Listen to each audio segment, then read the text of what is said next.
sont deux jeunes garçons qui ont reçu chacun la somme de 500 000.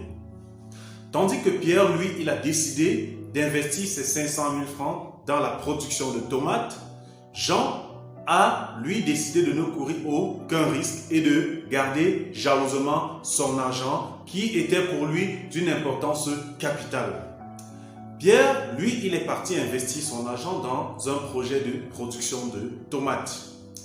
Et il était sujet de raillerie parce que Jean estimait qu'il allait se jeter dans un projet qu'il ne maîtrise pas.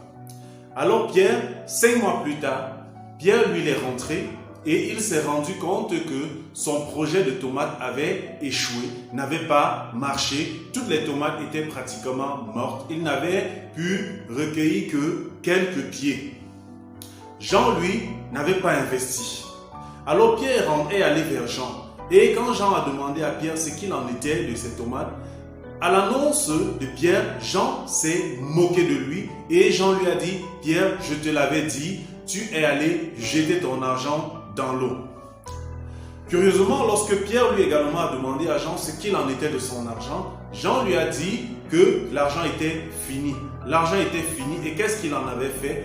Il avait passé son temps à prendre un peu, dépenser, et au bout de 5 mois, son argent était également terminé. Alors, chers followers, je vais vous poser une question avant de continuer. Qui de Pierre ou de Jean a été futé? Qui de Pierre ou de Jean a été sage? À ce sujet, j'ai mon opinion personnelle. Ça vous surprendra peut-être, mais je vais vous dire pourquoi.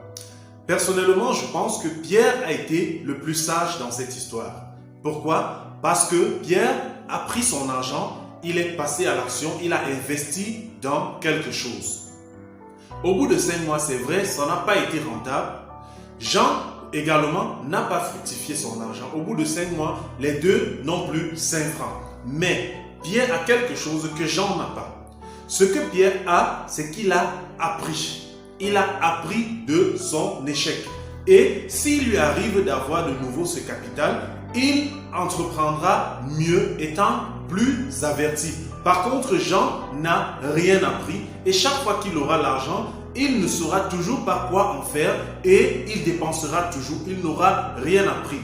Alors, quelle est la différence entre celui qui a appris et celui qui n'a pas appris? La différence est claire. Celui qui a appris est mieux outillé pour entreprendre la prochaine fois. Vous savez, Nelson Mandela disait très souvent « Je ne perds jamais. Soit je gagne, soit j'apprends. » Et c'est ce qui est arrivé à Pierre. Pierre n'a pas perdu. Non, il a appris. Il a appris. Parce que face à une situation, lorsqu'on entreprend, on doit se dire on ne perd jamais. Soit on gagne, soit on apprend. Gagner, c'est tout simplement le succès immédiat. Ça va peut-être nous sembler stupide parce qu'on dira, mais Pierre, lui, il a investi dans les tomates et les tomates sont complètement mortes. Par contre, Jean, lui, il a profité de la vie. Il a profité des 500 000 pour satisfaire ses petites envies. Peut-être qu'il a mangé le porc, peut-être qu'il a acheté des vêtements, peut-être qu'il a acheté des chaussures. Donc, on dira qu'il a eu un plus. Il a eu un plus dans ce qu'on appellerait du passif. Parce que ce plus-là, il ne peut pas mettre à profit. Il a eu un plus dans le passif. Par contre, ce que Pierre a eu comme plus, c'est dans l'actif. Dans l'actif parce qu'il a développé son mindset. Parce que la prochaine fois, il sera mieux outillé. Vous savez, ce que Pierre a fait, c'est ce qu'on appelle l'école de la vie. Nous pouvons bien connaître ça. Nous savons que nous avons fréquenté, nous avons dépensé énormément d'argent pour ne pas gagner immédiatement les bénéfices de ce que nous avons appris à l'école. Mais nous avons dépensé de l'argent pour amasser les connaissances. Et lorsque nous sommes prêts à dépenser des millions pour amasser des connaissances, parce qu'on estime que ces connaissances, on pourra les mettre à profit, alors comment comprendre que Pierre n'a pas également dépensé cet argent pour amasser des connaissances de l'école de la vie?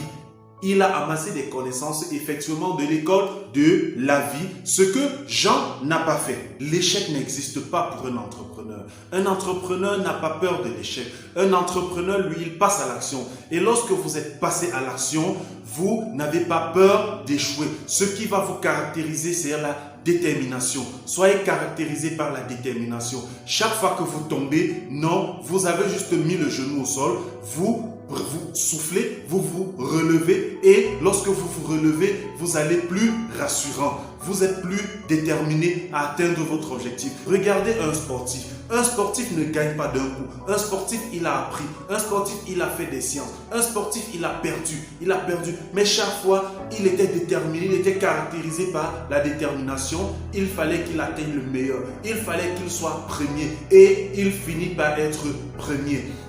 La vie n'est pas toujours rose. La vie n'est pas toujours constituée de bons œufs. La vie n'est pas toujours courroucée de succès. La vie est courroucée, est parsemée d'embûches. Et chaque fois face à l'embûche, vous devez savoir vous relever. Vous devez savoir vous dire, je m'en vais vers le but. Vous devez savoir vous dire, je dois être déterminé. Les hommes d'affaires, les gagnants, toutes les personnes à succès savent ceci. C'est la détermination qui compte. Ils sont tombés une fois, ils sont tombés deux fois. Mais ce qu'ils ont appris chaque fois, c'est savoir puiser profit de leurs échecs. C'est savoir maximiser, c'est savoir tirer les conséquences de leurs échecs pour avancer. Et ils ont fini par atteindre leur objectif. Dans notre quotidien, nous sommes entourés des personnes comme Jean. Des personnes qui ne sont pas prêtes à courir le risque. Des personnes qui ne sont pas prêtes à passer à l'action. Et des personnes qui sont prêtes à se moquer de nous.